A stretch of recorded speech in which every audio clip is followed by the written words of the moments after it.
Youth sport is $1 billion industry. Athletic development plays a significant role in that. I'm your host, Nathan Parnham, athletic development coach and author of The Sporting Parent. Here, I'll share my thoughts on youth athletic development. Welcome to The Get Down, a podcast for parents, coaches, and schools involved in the youth sporting landscape to help set your athletes or programs up for success.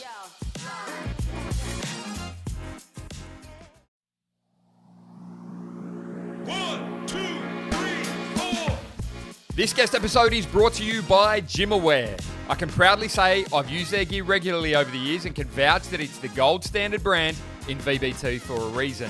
If you've been listening to the podcast for a while now, there are 3 things I simply don't waver from in the use of technology in my programs. 1, they need to be tried and tested. In other words, supported by research. This has been done so for over 22 years with GymAware. 2, affordability. We're all on limited budgets and GymAware by far exceeds any expectation and delivery compared to other tech companies on the market.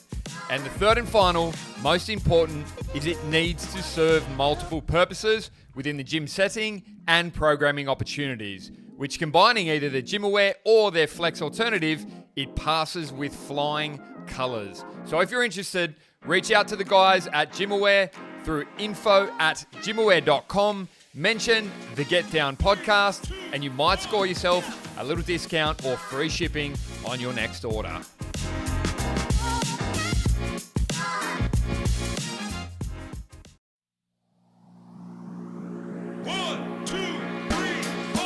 I'd like to start this episode by giving a huge shout out to our platinum sponsor, Play. If there is one brand synonymous with inspiring human performance, Play would be it. Anyone who has seen their world-class fit-outs and equipment line know they are the pinnacle. From their Achieve rubber to Attack turf, your flooring becomes uncompromised. Throw in there the longevity and resilience of their Icon X racks. This crew are the real deal, standing by their products. From project management down to fit-out and equipment solutions, jump over to play.us or check them out on social media to learn more, including in our show notes for further information.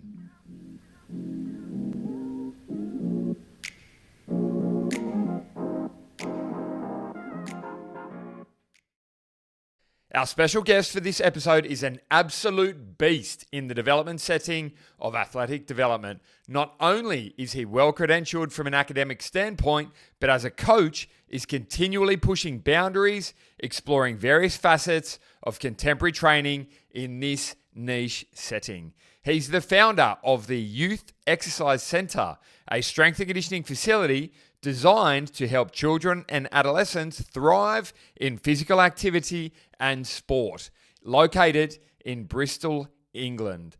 This guest has a PhD in paediatric strength and conditioning, along with having published several papers in the literature along the way. It's not often you get to spend one-on-one with such a quality coach and person to pick their brain and talk shop.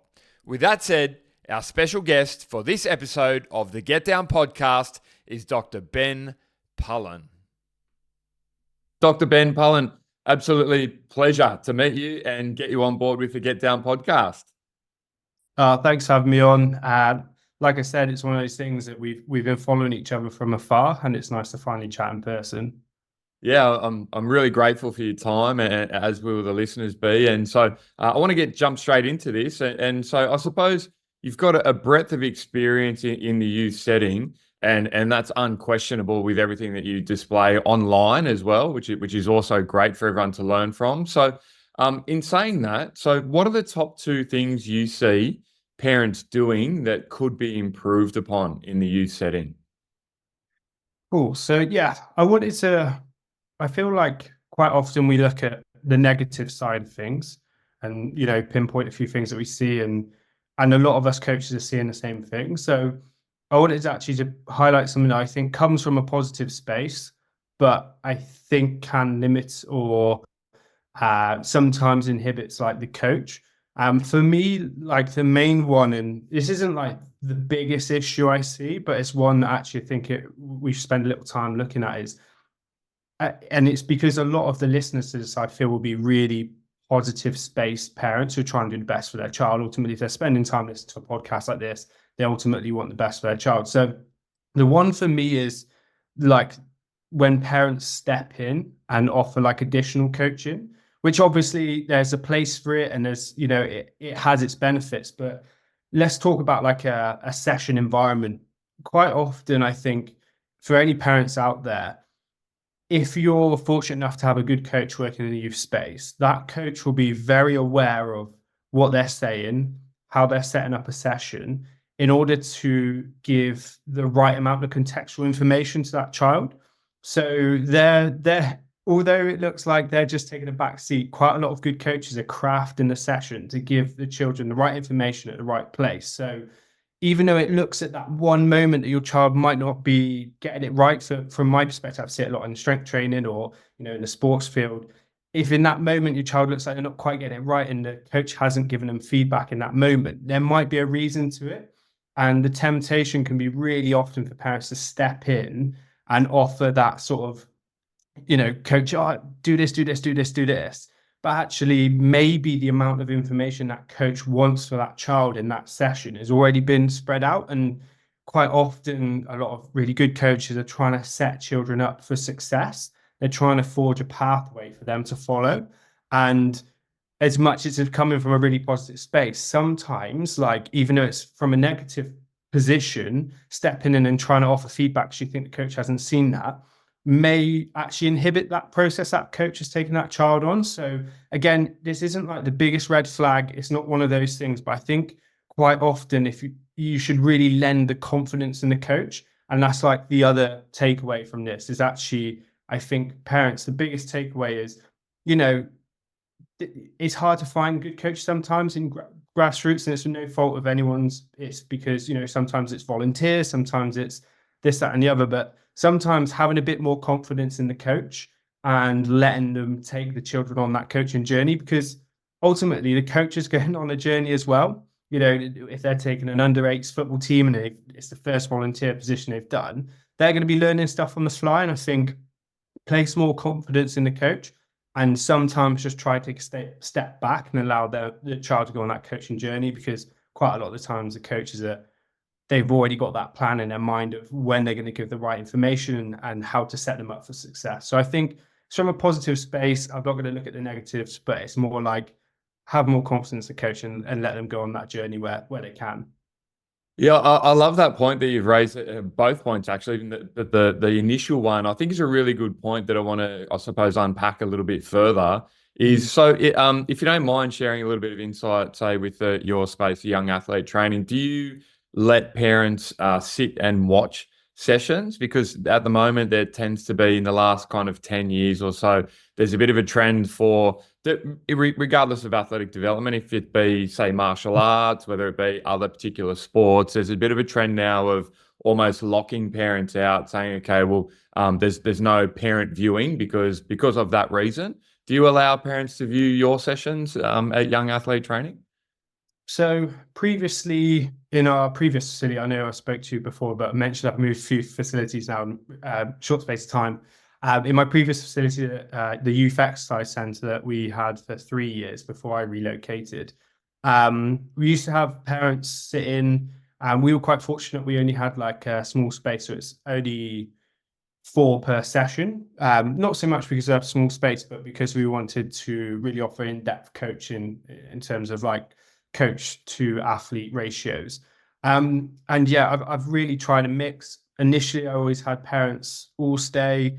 Then we flipped it to younger age group parents would stay. But then with the teenagers, we actually then said, okay, we're going to not have parents in here. And it wasn't a case of, there was a few reasons. Teenagers tended to like kind of put a guard up a little bit when their parents were in there, and I just didn't see them be their authentic self and kind of let their guard down and get into that coaching environment. Whereas kids were kind of the flip side. And we're talking like younger children, like under 9 years old, kind of need their parents there to have that confidence. And there was cases on both sides where we had young children who didn't care if their parents were there and just, straight into it. But I found it was more noticeable with teenagers that their guard was up a little bit more if the parents were there. So we played around with it. And again, some of those decisions were driven by the thing I've just spoke about, was kind of like a lot, especially in that small group environment where parents were, a few meters away from the coaching floor. That temptation for a few of the parents to step in and offer additional coaching. Whereas sometimes, I know how much information children can process in a certain amount of time. So I'm really trying to limit myself as well. I'm trying not to overcoach myself, but I'm taking every step because it's so easy to overcoach. We want to give all that information, and I'm trying to put the handbrakes on myself. And then when the parents then stepped in for a few instances, so I played around with both because it was such a small community where, we only had 4 per session, we only had 4 classes. I knew all the parents really well. So it got to a case where it was just a case by case environment where it wasn't a strict rule all applied. I just spoke to parents and said, this class we're going to try not having parents in. And then there was other situations where we might have teenagers who didn't have as much confidence, who might be matched with a few other teenagers of that sort. And then all those parents tended to stay in. So we were really fortunate. I was in a really fortunate position where I got to play around with that situation a little bit. Yeah, I think that's really cool for the listeners out there as well. Something that you might not be picking up, but I absolutely just thriving on at the moment in listening to this discussion point is that you're actually considering the different stages of psychosocial maturation that comes with it. So you're factoring in that, yes, the younger children who come in might need that kind of reassurance from their parents, but then at the end of the day too, the parents probably need to have that reassurance and confidence in you, the coach too, that, you're there in their child's best interest. But then when it comes to the teenager, you hit it bang on when you said that they can't really be their authentic self because they're trying to almost be well behaved and be in front of their parent and do the right thing, where as soon as the parent steps out of it, it's a bit like unstructured play in a way. That's why it's encouraged to do it in the absence of adult supervision, in that you're actually being able to let them just be themselves, be teenagers, be a little bit rough around the edges and be their authentic self. So I really love that you've factored that into the stages of, I suppose, your business model of where that comes from. Yeah, for sure. I mean, it wasn't something that was set in stone from the outright, but it's, as all things, you learn on the fly, right? And you start to make observations and start to play around with things, so you realize there's better ways of doing things. So you always just, it was a gradual process over 2-3 years, for sure. Yeah, awesome. And so I suppose as an industry, we're constantly seeking or seeing quick fix solutions, being selling products that are promising getting children fitter, faster, stronger in really short turnarounds. And something that stands out to me with you particularly is your authenticity and how you go about the real art and science side of it with children and youth while factoring in their maturation, very similar to what I just highlighted. So what advice do you have for parents who, and I'm sure you've dealt with many who come in and they want those really quick, instant outcomes or instant gratification when it comes to their particular child's journey? Yeah, I think there's 2 perspectives really in terms of why parents might seek that.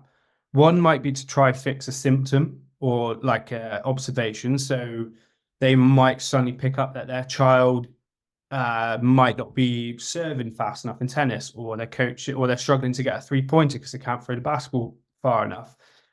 And so I find when there's a symptom present, or something that's manifesting, that's where parents are going to start seeking quick fixes, which is understandable because they want to fix that issue as quick as possible to help their child not have those limitations.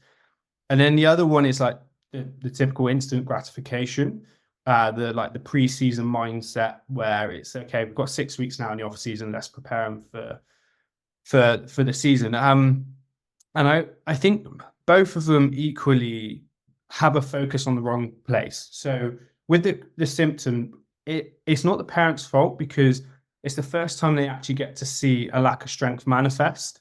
So for parents, it's very difficult to reference whether their child is strong and what is strong. Like it's actually very difficult to define that in children. Like there's not huge reference points, like it's got to be double bodyweight squat or some of the stuff you see spoke about in adults. Sorry, but the main thing is So they don't know where their child's strong. It's quite hard to get reference points. And then when they start to play sport, they start to see certain things that might start to be an indication of a lack of strength or a lack of what they deem to be a specific skill.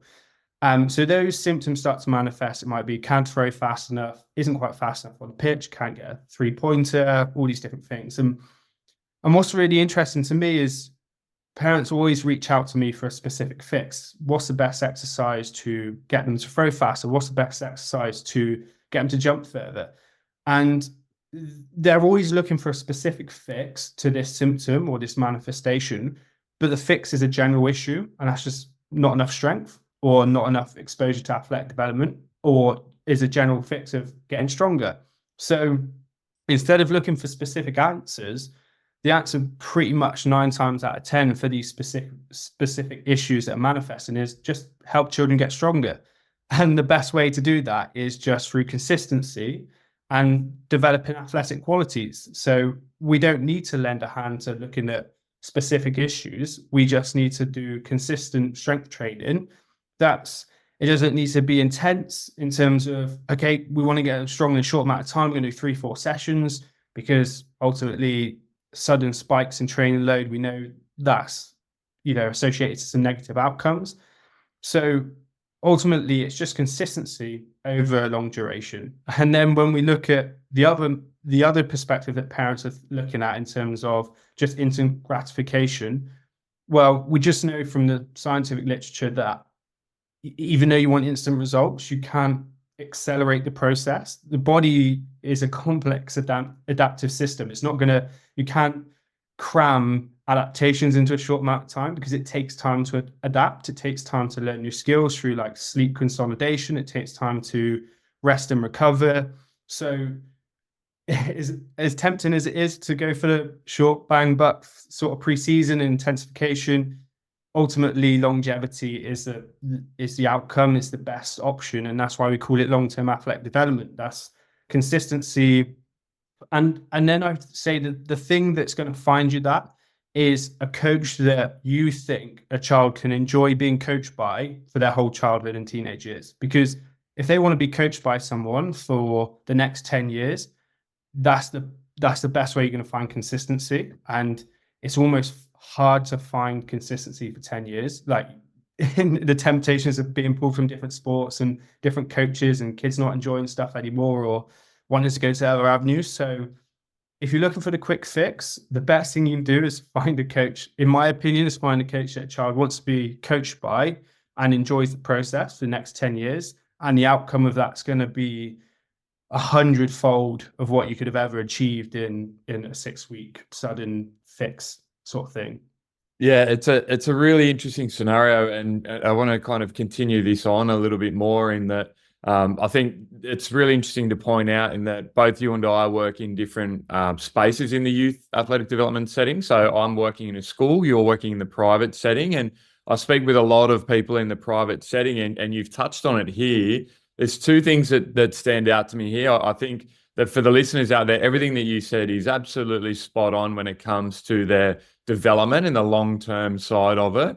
The challenge that you must have is in the private setting, people come to you with a specific objective. And as you highlighted, 9 times out of 10, it might be that they need to get their serve, faster, or a common one that I often hear parents say is, my son looks like he's just not moving as quick as the other guys. He looks like he's kind of almost like he's stuck in the mud. And so what comes with that is they come to you with a specific objective, and and based on what you've just highlighted there or alluded to, is that it's a general athleticism thing that they're trying to build. So part of that challenge comes is in the private space, and you can disagree with me here or agree with me, is that many people come to you for a specific objective, and in your mind, you're trying to almost tailor that, being, well, I know that it needs to be more general, but I need to sprinkle some of that sport specificity in there, which comes the challenge in the private space, right? Is that people are coming to you with those sport specific problems. And in your mind, you're kind of saying here is that it needs to be more general early for that long-term gain to take place. Is that a big challenge for you? Yeah, More so, actually, no, sorry, less so than I thought it would be when I first Okay. started out. I thought it'd be something that was really difficult. But I think the main thing that actually comes back to our first talking point on this podcast is that trust element. And for me, it was educating. I've always had like a community or a Facebook group or stuff like this with parents who I worked with in the private setting to offer more opportunities to learn what I'm trying to achieve and the process and the back end that I'm trying to integrate these things, that they just trust the process and trust me and go, okay, right, Ben knows what he's doing. He's, the kids are enjoying it. He knows what he's doing. He's doing the right things. I'm just going to let this run its course and, let the kids enjoy it. And I know that they're going to be improving their athleticism. And then, 3 to 6 months down the line, once they have engaged in that process and trust me, that they see the benefit anyway, those specific problems start to go away because they've gone through that longer journey. And we know from the literature that most of these things are more longitudinal if we want strength gains but it's that initial trust. And quite often the people that don't develop that trust in me as a coach in terms of really still hone in on those specific issues eventually leave after 3 months because they haven't seen that really specific thing that they're looking for. And it's not because I don't want to do sports specific, it's because I want to lay a foundation. I need to get these people to the right position to do those things. And it's still only a small fraction of the training. And I find that about the 3 month mark, you might get some who have just really bought into the sport specific, aren't seeing enough of it. But you can normally tell from day one who those people are going to be by what the things the parents say. And again, this isn't criticism of parents, it's just their understanding and what they see from sport. But quite often, like, I've been really fortunate enough that a lot of the parents have really bought into my vision and my philosophy and the way I do things. So I haven't had to battle with it too much. And I think as well, I'm sort of in a really good position now where I have the luxury of not having to have a hectic coaching schedule where I only work with a few individuals just because time's just really busy at the moment. So it's a battle I'm not seeing as much nowadays. Yeah, right. And something that I think that you do a really great job of, and if there's any coaches listening to this episode particularly, is there's a variety of platforms where you're educating. So you've mentioned about the kind of keeping them informed and bringing them on board with the journey and everything like that. That just doesn't happen. And from an outsider looking in, observing and keenly following you in your space, you've got an email that you email information to parents. So that's one level of information, or I suppose one platform that you can go down. Then you've got your social media side of it where you're constantly educating parents in that regard too. So something that if you're a coach out there, this is really keen takeaways from this is that there's multiple communication platforms and avenues to bring the parents on board with you. And I think you do a really great job of it, Ben. So I suppose that's a great segue into the next thing. So you've got a PhD in paediatric strength and conditioning specifically. And if anyone would know, you would. What are the benefits when it comes specifically to strength training for children and youth? And I suppose from this, what do you want to be the biggest? You've mentioned the long-term side of it, but let's really kind of investigate the strength training arm to this. What is it that you think that parents should be more informed about when it comes to strength training in their child or teenager? Yeah, so I basically, when anyone asks me this from parents or when I'm trying to dissect strength training, I used to say I have 3 pillars, but I actually branched it off recently to 4 pillars. And I think these are the main things, and we could talk for hours going into the individual bits and the research and how it could be more encompassing from each pillar. But the main ones for me, which are the true benefits, and there could be more absolutely, and they're sort of overarching, is reducing risk of injury in sport. That's huge, and I think is one of our number one objectives. Especially for the growth spurt, we know how effective strength training is for reducing growth-related injuries, overuse injuries, non-contact injuries, contact injuries. So, and the crazy thing for me is children probably play the most amount of sport, right? They play more than I don't really play that many sports anymore. I just recreationally stay fit as such. But when we were younger, when I was a teenager, playing multiple sports, and so many kids are. So it's a time where children are doing the most amount of sport with the least amount of preparation, which is, it's backwards when you say it, right? So injury reducing, children can get injured. Absolutely. Parents know that. And especially during the growth spurt, there's just a lot of factors going on that make that risk of injury, go up. And I don't want to go into the mechanistic side of things because there's so much we can talk about, but I just want to, for parents taking this home, strength training is amazing for reducing risk of injury, and it's safe to do so under instruction with a qualified coach. The second one for me is movement skills. So, and this is something I think is probably central to what I do. And I think there's a lot of literature that's come out that show the really, really positive associations between strength and fundamental movement skills. We know that improving strength improves fundamental movement skills. There's a lot of research looking at associations. There's some research looking at direct interventions. And the reason this is really important is because we know movement skills are correlated to longevity and physical activity. So essentially, there's this thing called the barrier, or what we see as like a spiral of disengagement. So as children get older, if they haven't got proficient movement skills, there's a barrier to sort of continuation. So they might perceive themselves compared to others. They might start to recognize that they're not as good, and their limitations in their movement skills might limit their sports performance. And that's why we start to see that drop out in sports. So from a movement perspective, strength training is one of the most effective things to help improve movement, not only just giving them the force capabilities to perform certain movements, but also giving them the skills and educating them on how to move in certain movements as well. So there's two sort of perspectives there. We teach them how to move better, but we also give them the strength and force capabilities to perform certain movements they might not have been able to perform before. So movement skills, there's just a wealth of research out there showing the relationship between strength movement skills and the relationship between movement skills and longevity and physical activity in sports participation. Now, the third pillar that I've now started to talk about a little bit more, and it's not something I've looked at the research that much, but in terms of like the mental aspect, but the third one is health.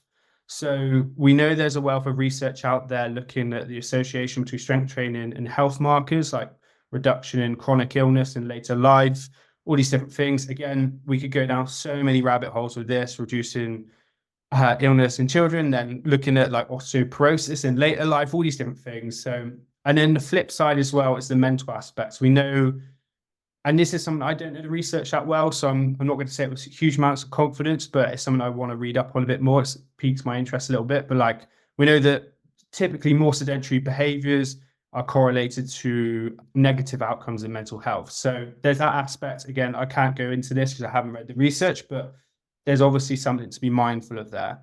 And then the fourth pillar, which I always think if you get the first three pillars right, the fourth one looks after itself, and that's sports performance.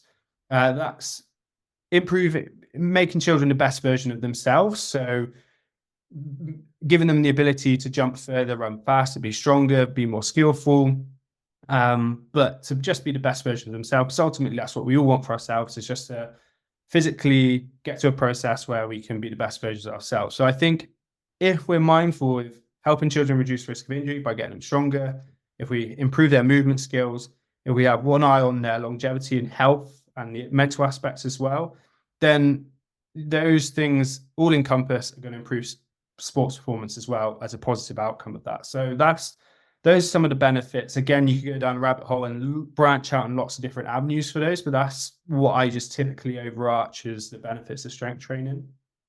I think you've done a phenomenal job in summarizing that there, but I couldn't have done it better myself. You, the four pillars that you've done, you've mentioned there, you've highlighted. So injury prevention, movement skills or fundamental movement skills that come with that, the health, so the holistic side of that, not just the physical, but the mental side of it.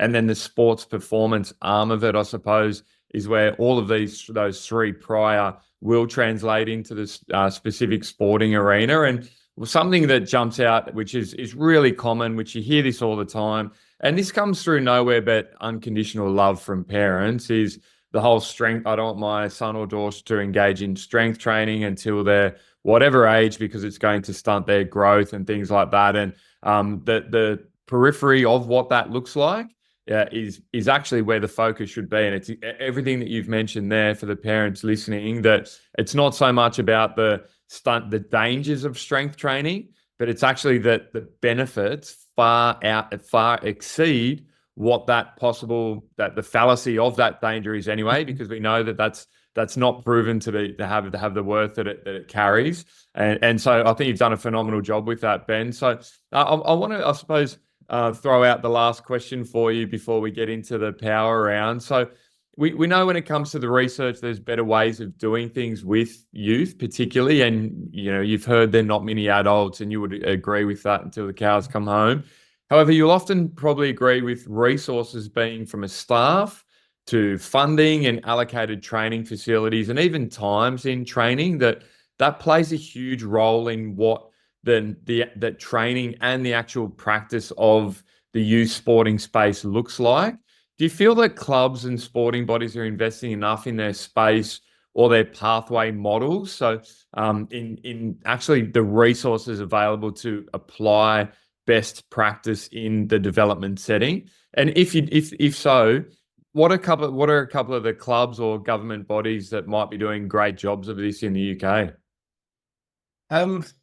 Yeah, I guess there's a few places to delve into this question, and it's funny. Like, the answer for me is there isn't enough being done, but it's by no fault of anyone's. But like, the example I would give is, I actually was on a video call with my brother earlier. He's got two nephews, one's 7, one's 5. A 7-year-old has just joined the football team. He absolutely loves it. And I was just in stitches laughing along with my brother, because my brother was telling me about this football coach who was getting really frustrated with these under 7s because they weren't doing what he wanted them to do. And they weren't doing, he had this session planned out, and all they wanted to do was the Fortnite dances and play around with their friends and stuff. And it wasn't me. I wasn't laughing at him or criticism of him, but it's just like, where is he meant to get the information on how to manage that session? And then ultimately that just answers our question. He doesn't have the resource that should be available to just give him some guidance. It could be a short PDF thing that just shows, here's some games that you can play to improve athletic development. They're really easy to set up, and you just let the session run itself. Obviously, you're there to oversee and offer feedback, but you can create things in training sessions that ultimately just run themselves and drive adaptations. So that was just a real quick example of, like, even hearing it today, where that coach was just under-resourced. He's a grassroots coach, and football's super popular here in the UK.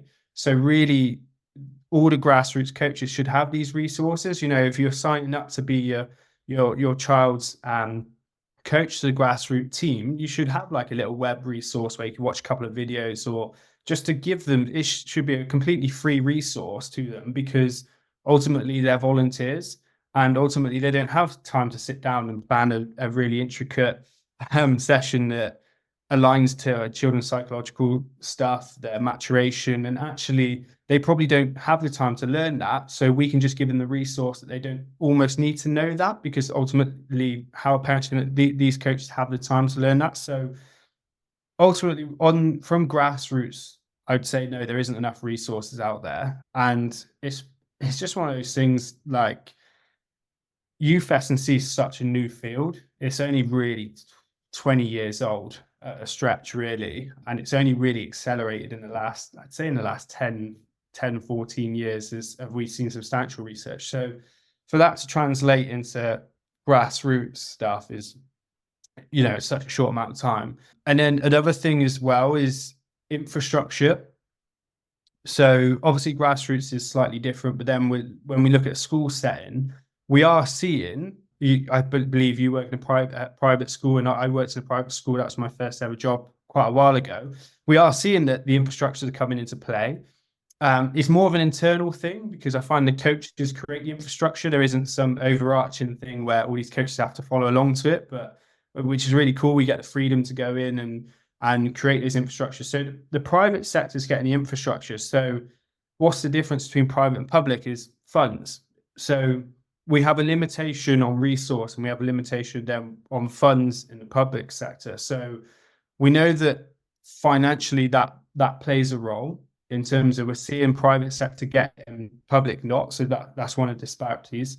So I think from that side of things, we then have some issues where the infrastructure in a public school setting isn't quite set up in order to make this happen, because that was actually what my PhD was. I went into schools to deliver S&C in schools as a proof of concept in Wales to show that we can show the benefits, see if it worked in the curriculum. Was it more enjoyable?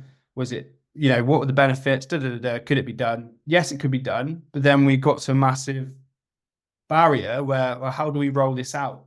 How do we find enough coaches to go into public schools and roll it out? Is it going to be S&C coaches who have a bit of school experience going out to delivering to multiple schools? Or is it going to be giving PE teachers enough tools that they can start to implement athletic development?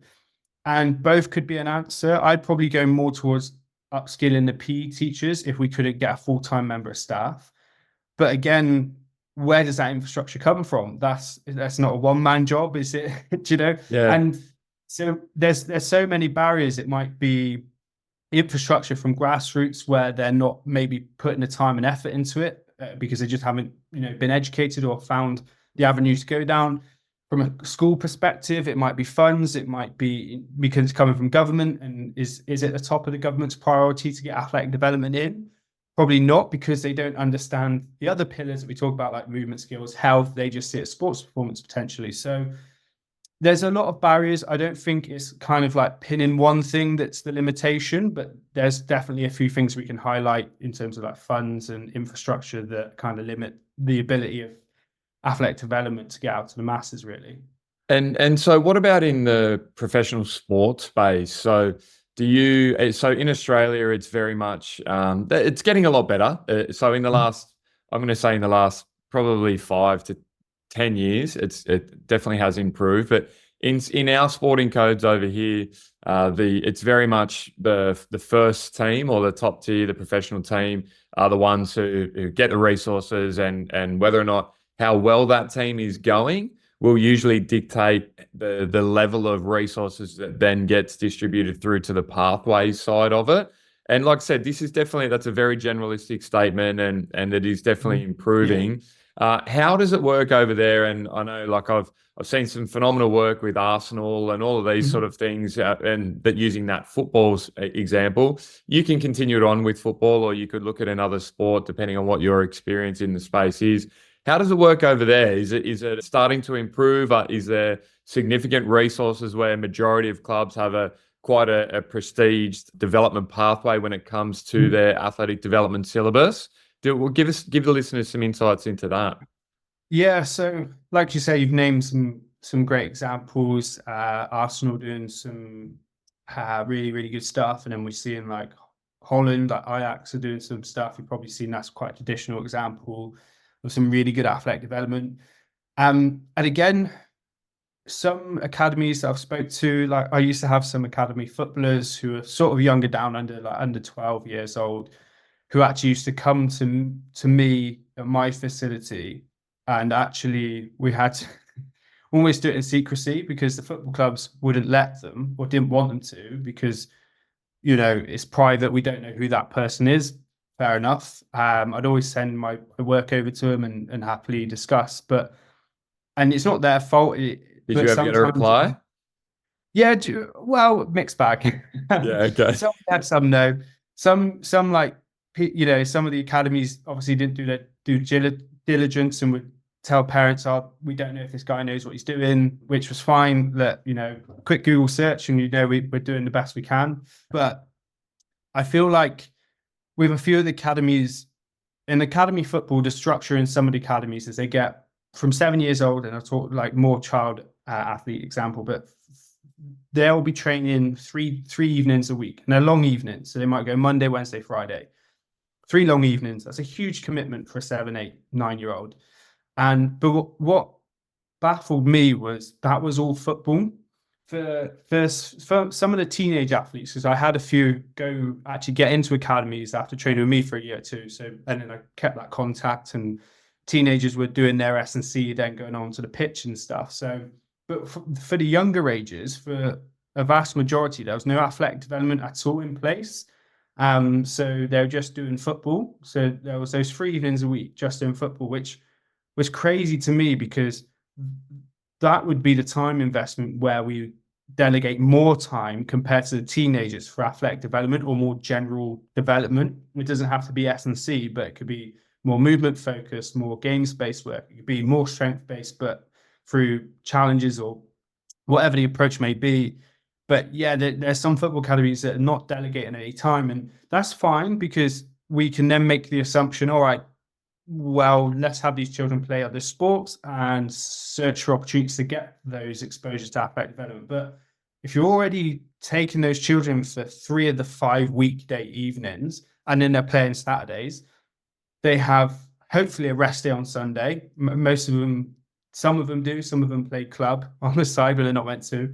So we've got 2 days left out of a completely jam-packed week to try and get a multi-sport in. So they might play one other sport. So this is where the aims of the academy, in my eyes, and this isn't all academies, this is just, and it's not even like they're doing a bad job. They really care about the children and they can fully support them. But just from an outside perspective as well, if you want them 3 days a week, you need to give them the opportunity for this, because that's such a huge time constraint that they're going to really struggle to find that other developmental activities that supplement football. And for many of those children in academies, they were traveling up to an hour there and back. So, whilst they had the best intentions, they didn't realize that, okay, if we take all their time for football and we're not offering athletic development, and we're expecting them to find it, but there's a bit of a mismatch between the aims and what they're leaving the children left to do. Yeah, and I'm glad you've highlighted this, because it's I don't think you've mentioned this already, in that there's no perfect way to do it. And I think academies, despite what some parents might say, they're genuinely doing their best in trying absolutely to facilitate the talent and development that comes with that for the particular sport. The challenges that we forever see in this space is that football is a technical sport. And it certainly does require a lot of eye, foot, and coordination and movement patterns and everything that come with that. Just like another sport like tennis is a very technical sport. So it's all about investment in that sport. But what you see from the good academies and things like that, and you mentioned one of them before, Ajax as well, is that a lot of them actually, if you were to use that example with the 3 days, in that they might have an element of that where it's doing, whether it's animal movements, whether it's, we had a guest, Darren Burgess, in one of our earlier podcast episodes, who utilized that Ajax as a specific example, saying that they're doing martial arts as part of it and things like that. And I think it's a really interesting space, because I don't think anyone's really hit it on the head. But it is a very interesting one, in that we all know that they probably should be dabbling in some form of athletic development. But when it comes to the academies and things like that, the jersey or the club, the kit that they wear carries a lot of weight. So it must be done this way. And from a parental perspective, and even more so, particularly for teenagers who are, starting to get that swagger with that kit on and everything like that, then it's got to be done that way. And whilst you're in that academy, it's great. But if you fall outside of that academy, then you're kind of left to fend for yourself. And then that's where I suppose it might catch up at a later stage, the lack of athleticism that could have been engaged with in an earlier or at an earlier stage of the sporting journey. So I think you've done a great job in highlighting some of the discrepancies that come with that. So I want to wrap this up now, mate, because I am conscious of your time. So what we do with our guest episodes is finish with a power round, where I'm going to ask you 3 words, or I'll provide 3 words for you, and you can reply with a simple word, or you can elaborate on it a little bit further. So I've got 3 coming your way for you. You ready? Yeah, let's do it. Okay, so the first one is youth. All I'm thinking is anyone under 21. That's what I see as youth. And I know it should just be like an arbitrary number, but I'm just thinking like development, young, like sponges, like opportunity. Those are, and like anything like, and I view that as under 21, but not because I'm saying it should be that age, but that's in my mind. All the things I associate with that, like learning opportunities, like all those different things. Perfect. I love the technicalities of it. And so the second one I have is physical literacy. Oh, that is a curveball. So I could we could go down the rabbit hole with this one because it was actually something that was a huge part of my PhD, and then I actually had to take it out of my PhD because it's such a hard thing to describe. We've got so many different camps.